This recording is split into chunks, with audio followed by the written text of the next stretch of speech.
All right, hello and welcome to Soccer Now with myself, Samuel Reese, live from Lexington, Kentucky. I hope everyone's having a good day, and we have a lot of soccer news to get to. So I'll tell you right now what we're going to be talking about and the biggest news that we're going to be discussing. First of all, let's start with Julian Lopetegui's to-do list. Here is his to-do list. Number 1, plan for life without CR7. Number 2, figure out who stays and who goes. Number 3, it's time to address the striker problem. And number 4, Keylor Navas versus Thibaut Courtois. So we'll be discussing all of that in his to-do list. Real Madrid's key to success, is what we'll be discussing. The Los Blancos finished 3rd in La Liga last season. And Julian Lopetegui is under the limelight, to say the least, because Real Madrid's new coach is set to follow Zinedine Zidane's impressive tenure. So here are Real Madrid's past 5 seasons. In 2017-18, they finished 3rd in La Liga, and they finished 1st in La Liga and were the UCL champ. In 2015 and 16, they finished 2nd in La Liga and were the UCL champ.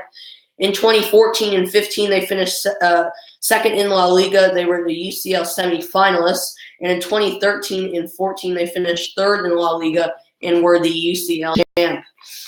So Real Madrid's 2018 and 19 expectations, what are they? We'll be discussing that because Los Blancos have won a UCL a record 3 consecutive Real Madrid striking targets. Could be Lewandowski of FC Bayern, who's 29 years old. Could it be Salah of Liverpool, who's 26? Icardi of Inter, he's 25. Or could it be Kane of Tottenham, who's 24? And so Real Madrid's key to success, they have won La Liga Santander just once in the past 5 seasons. So here is Gary Bailey of beIN Sports, his Real Madrid 11 open checkbook lineup. So basically, if you could get anyone with the money they had, he has Courtois in goal, Marcelo at left back, Ramos at left center back, Varane at right center back, and Carvajal at right back. He has Hazard at left mid, Casemiro at center mid, Modric at right mid, and then up top, Neymar at left mid, at left forward, Kane at center forward, and Mbappe at right forward. So I'll be discussing what my open checkbook would be in reactions to Gary Bailey's Real Madrid open checkbook lineup. And we'll play a little fit or not fit. I want to hear your opinion too. We'll be discussing coaches if they fit or not fit, and I'll give my opinion on what I think. So fit or not fit for Maurizio Sarri, the former Napoli coach set to debut in the EPL with Chelsea. Fit or not fit for Thomas Tuchel. He won the DFB Pokal with Borussia Dortmund in 2016 and 17 season. And also the last one for fit or not fit, Unai Emery. He's the 3-time Europa League winner, fills in for Arsene Wenger. Also, we have a little bit of news. Parma is to begin the season with a 5-point deduction because forward Emmanuel Calayo has been banned for 2 years for match fixing. So big news there. Also, let's go to the top 5 transfer tracker stories. 5 is that FC Barcelona have placed another bid for Willian. 4, Everton has reportedly bid for Yerry Mina. 3, Atletico Madrid are eyeing Olivier Giroud. 2, Kylian Mbappe wishes to play with N'Golo Kante. And 1, Malcolm is in the middle of transfer drama. I'll be discussing all of that and more details into that later. Also, Jurgen Klopp had some comments on Christian Pulisic. He said, I didn't see anything new. He is just a bit older, a few tattoos more than when I saw him last time. He is a fantastic skilled boy, so it is not a surprise that he is in situations like these. That is nothing new for you, watching American games, USA games. That's what he is good in. Unfortunately, the U.S. needs more of these players. One alone cannot do it. Don't put too much pressure on the boy. Then maybe you can have a few more of him. Then you can play very successful soccer in the future. You have enough people to do so. If Belgium and Iceland go to a World Cup, then you should be able to do that too. So a few more Pulisics, then everything should be fine. So we'll be discussing Jurgen Klopp's comments on Pulisic and U.S. soccer in in this show. And also, we're going to be discussing some of U.S. soccer's rising stars. Those include McKennie of Schalke 04, the midfielder who's just 19 years old. Adams of the New York Red Bulls, the midfielder and fullback who's 19 years old also. Sargent of Werder Bremen, he is 18 years old. Weah of PSG, the forward, years old. And Robinson of Everton, the left back, who's 20 years old. And also, Jurgen Klopp warned the U.S. to not place pressure on Pulisic. He said, then maybe you can have a few more of him. So once again, we'll be discussing his comments on Christian Pulisic and the U.S. national team. So that's what we'll be discussing throughout the show. So let's get to it. So we'll start off with Julen Lopetegui's to-do list. So planning for life without CR7. That's definitely top of the list because at the time he was hired, Cristiano Ronaldo was still part of Real Madrid. He had not left for Juventus yet. So definitely a big change coming for Real Madrid, and a big change that Julen Lopetegui will have to deal with, because without Cristiano, that will be a lot different, taking a lot of goals away. But then again, maybe opening up for some other players to replace those goals. And that goes to number 2 on the to-do list, figure out who stays and who goes, because that's very important, because the real question is for Lopetegui, who's gonna replace Cristiano Ronaldo's goals, and can you do it with the players you have right now, or will you need to get new players and maybe have to have some players leave to get those new players? So definitely a talking point for who stays and who goes, because some people think that with Cristiano leaving, it will open the goals up for other players, and it will all the other players like Asensio, Isco, Casemiro, even all those players, even Benzema, they will make up for the goals that Cristiano scored, because it won't be all of a Cristiano Ronaldo show. But then I think more people think they definitely need to make some changes, which I'll be discussing later, of who could be coming in to get those goals, because it's definitely a big talking point for Real Madrid, because they'll definitely need to replace Ronaldo's goals, which by the way, he scored 50 goals in the last season with Real Madrid. So it'll be hard to replace them, but with the money they have, they definitely could go out and get some players. And also number 3, it's time to address the striker problem. As I was just saying, there's a problem with Cristiano leaving, because that's 50 goals that you will need to replace. And will with the players they have be enough to replace that? Me personally, I don't think so. I think they'll need to go out definitely and get some top names to replace those goals, because with the team they have, I don't think it will be enough. Although who knows? It could happen that their goals will be replaced, or maybe their defense will tighten up. But definitely they'll need to replace all of Ronaldo's goals that are leaving to Juventus. And also number 4, Keylor Navas versus Thibaut Courtois. He'll need to figure that out, because with Courtois coming, he'll now have to start Courtois. And it's a change that's probably good for Real Madrid, because it's definitely Courtois, definitely top-level goalie. And Navas, some definitely have argued that he has won everything he could with Real Madrid, has played so good, so why make the change? But with Courtois coming in, many definitely think he will make the start for Real Madrid. And it's tough on Keylor Navas, but it definitely seems like that's what will happen. And it'll be interesting to see where Navas will go now, because definitely he wouldn't be content with being on the bench at Real Madrid. So Julen Lopetegui definitely has a handful to do on his to-do list. So let's talk about Real Madrid's key to success. because the Los Blancos finished third in La Liga last season, which definitely is not enough for Real Madrid. And basically, the only reason Zidane kept this job was by winning the Champions League for a third year in a row.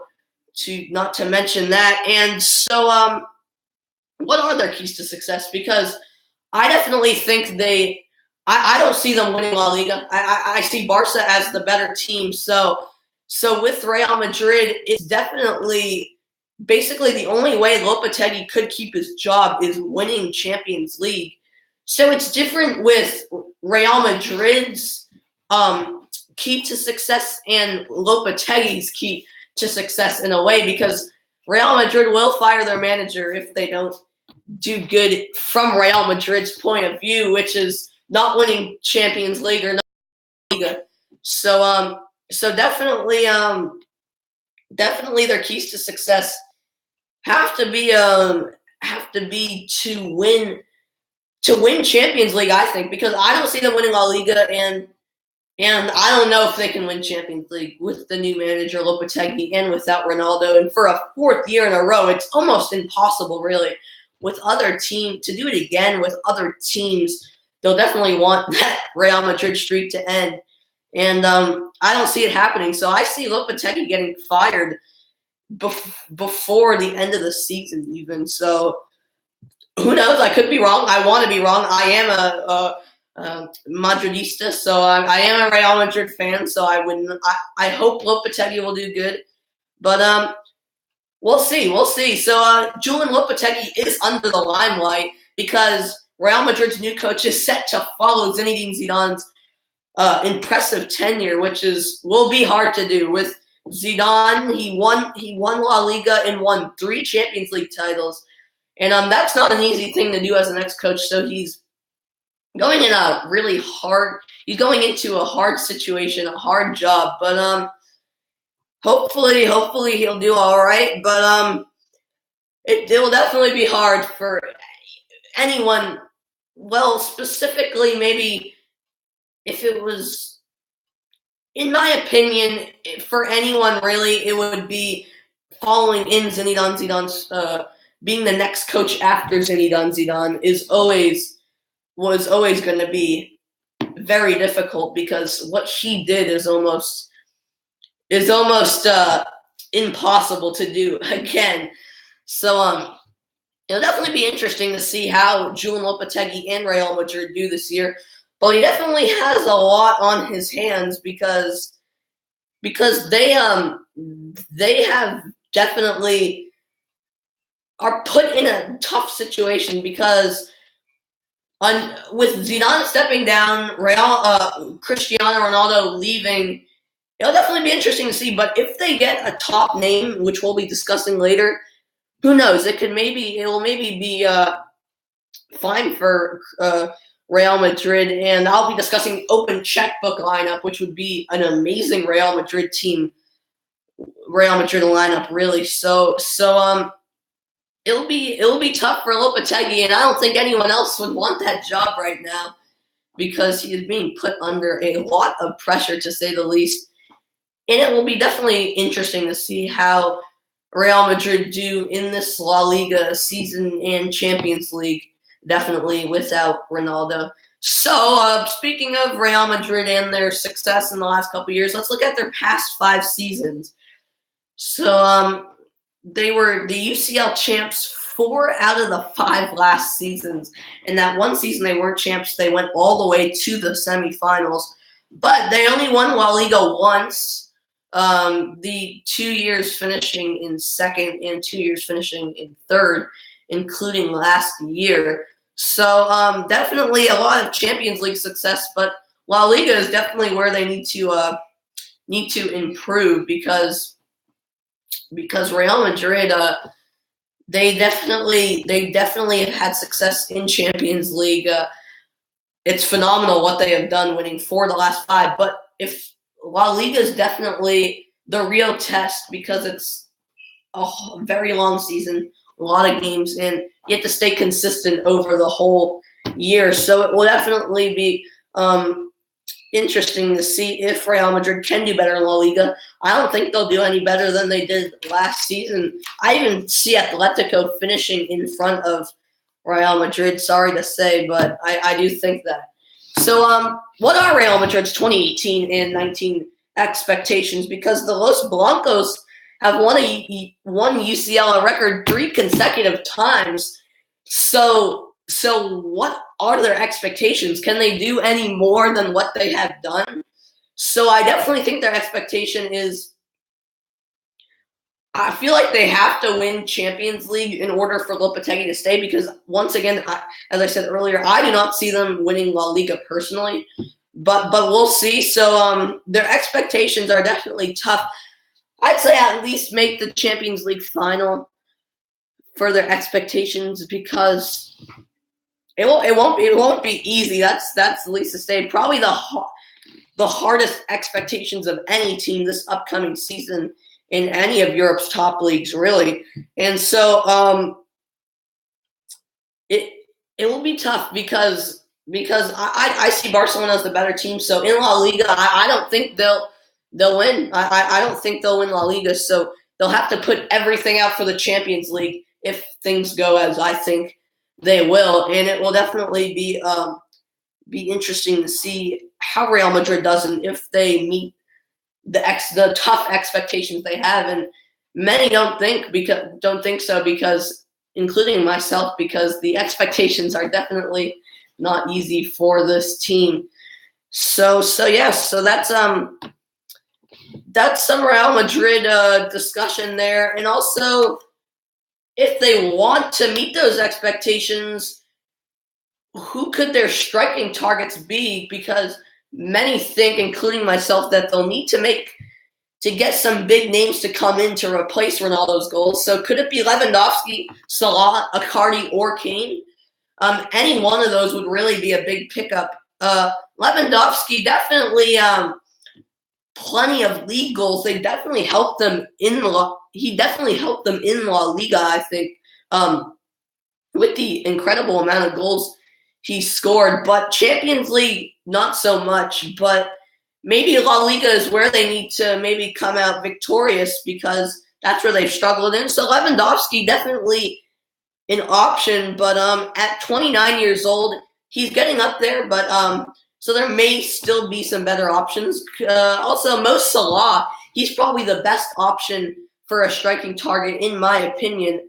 At Liverpool, he scored the most Premier League goals.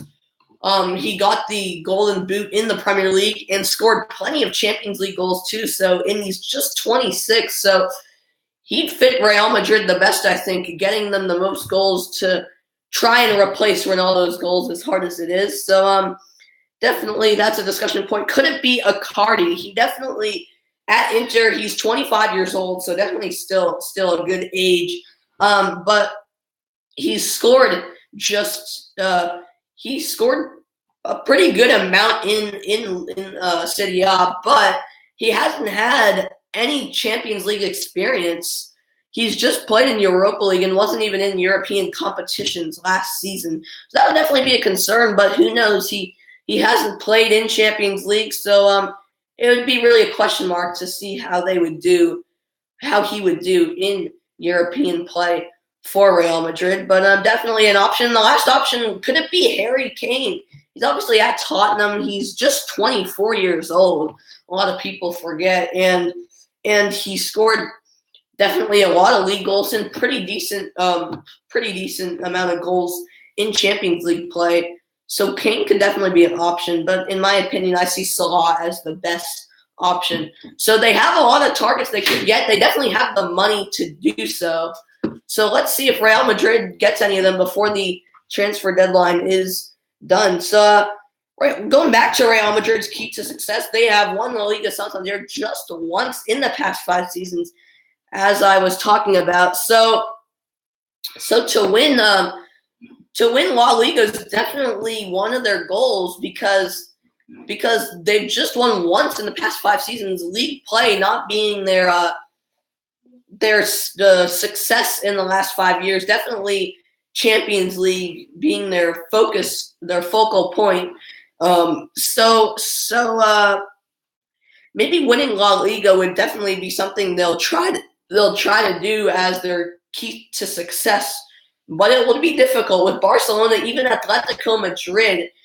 Atletico Madrid making some big moves with Rodrigo going there. So it will definitely be. I'll definitely be interested to see how that goes in La Liga. And let's go to Gary Bailey's Real Madrid 11 open checkbook.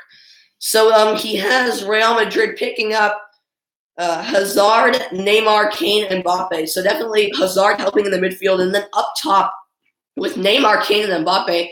Anyone's dream, really. We've heard that Neymar and Mbappe will stay at PSG, but if they could, it would be amazing.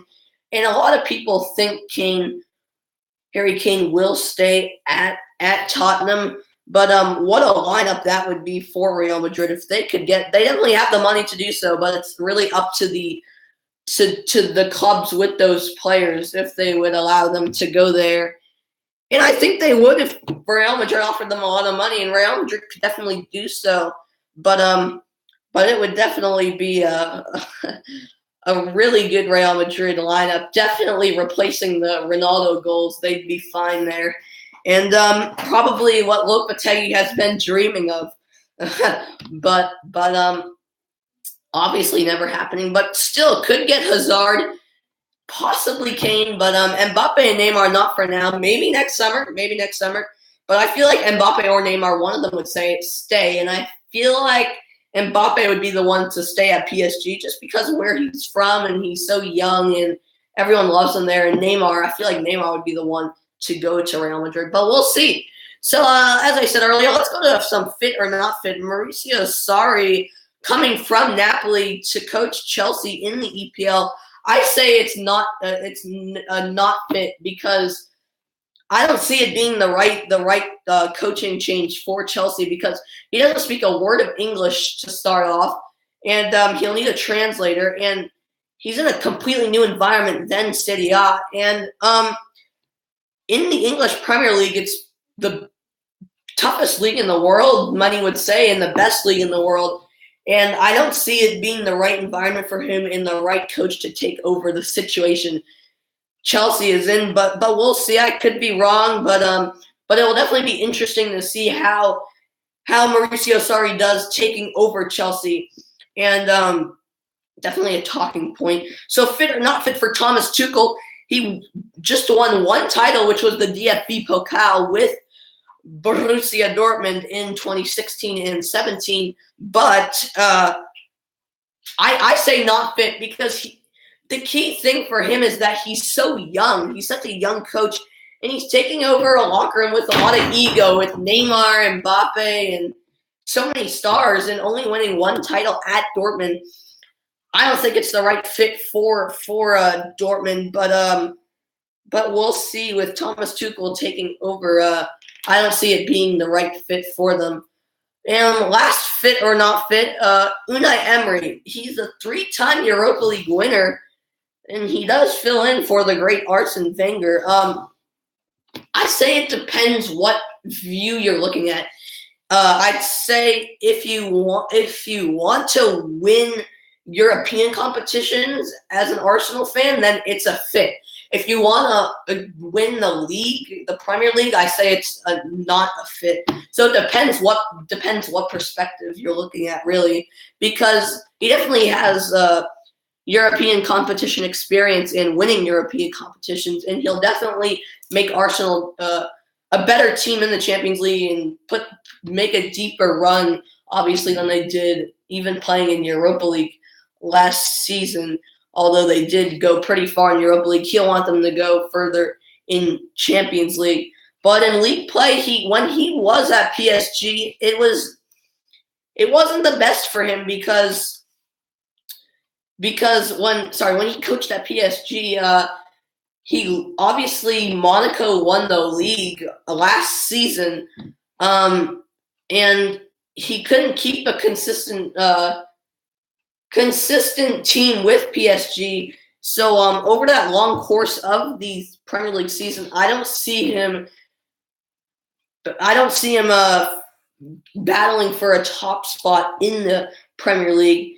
No matter what coach, really, I don't see that happening with Arsenal, especially their first year without Arsene Wenger. But we'll see. So it depends what perspective. Also, as I mentioned earlier, Parma is to begin with a 5-point deduction after Emmanuel Calayo was banned for 2 years for match fixing, reportedly scouting the other team or something along those lines in the last game of City B, because Parma needed to win that game in order to get promoted and win the league to City A. So not a good start for Parma, starting at -5, 5 points behind every team before even the start of their first game in the City A season.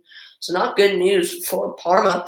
And let's go back to the transfer tracker. Let's talk a little bit about that, because with Barca placing another bid for Willian, they definitely want him desperately. And I think it would be much needed for Barca because he'd help that midfield. And I definitely think with a third time for Barca trying to get Willian, I feel like he might be on the move to Barca because they're offering Chelsea a lot of money. So we'll see, though. And also with Everton putting in a bid for Yerry Mina, it looks like Yerry Mina's on his way to Everton. He had a pretty good World Cup with a lot of goals off of headers, in particular with the size in the World Cup with Colombia. But he went to Barca last year, and he was on the bench for pretty much the whole year. So he definitely wants to get some playing time, and I feel like Everton would be a good fit for him and a good pickup for Everton. Also, Atletico Madrid are eyeing Olivier Giroud. Giroud, obviously, at Chelsea last season, things went all right for him, but Atletico Madrid definitely trying to replace Fernando Torres, who went to the J League in Japan. So could Olivier Giroud be the right fit for him? I definitely think it would be a good pickup for Atletico, but we'll see if it goes through. And also Kylian Mbappe, he wants to play with N'Golo Kante. He's trying to get PSG to get N'Golo Kante to PSG. Obviously, they're French teammates, and Mbappe loves playing with him. So he's trying to scout Kante to PSG, and I feel like it would be a good pickup for PSG, definitely, but a big loss for Chelsea if that went through. And also, Malcolm is in the middle of transfer drama. As I mentioned on yesterday's show, over the weekend, it looked like Roma was going to get Malcolm, but now Barca are putting in a bid for him at the last moment. So now it's a battle between Roma and Barcelona for Malcolm, and it'll be interesting to see how that goes. And in these last 2 minutes of the show, I wanted to talk a little bit about Jurgen Klopp's comments on Christian Pulisic and the U.S. national team, saying, then maybe you can have a few more Pulisics on warning the U.S. to not put too much pressure on him. Definitely interesting comments from Jurgen Klopp, but maybe everyone's putting too much pressure on him because he's still very young and he still has a lot of development, not at his best even yet. Still a lot of development to go, and maybe if the U.S. took off some pressure, maybe we could get a little more Pulisic, and the U.S. could be a great team and qualify for the World Cup, most definitely. So interesting comments from Jurgen Klopp. And in this last minute, I'll talk about some U.S. soccer's rising stars. We have McKennie of Schalke, Adams of the New York Red Bulls, Sargent of Werder Bremen, Weah of PSG, and Robinson on Everton. I don't really think Weah is the big talking point at PSG. He scored his first goal the other day in the ICC versus Bayern Munich, just 18, and he seems to be a great talent coming to U.S. soccer. Definitely Adams maybe making the move to Europe from the New York Red Bulls, maybe with Leipzig even. And McKennie on Schalke, we've seen his talents. And Sargent just going to Werder Bremen, actually. So a lot of fans don't know what to expect. We saw him at the U17 World Cup getting the MVP of the tournament. So definitely potential there. And Robinson just going to Everton after being on loan at Bolton. 20 years old, the left back. So definitely a lot of potential for the U.S. And we'll see how the U.S. development goes, and definitely a bright future to look at. So thanks for tuning into Soccer Now with myself, Samuel Reese. I'm on every weekday, 12:30 p.m. Eastern Time, 9:30 a.m. Pacific. And I hope you enjoyed the show, and we'll see you tomorrow, same time, same place. Bye. Thanks for tuning in, and have a great rest of the day. See ya.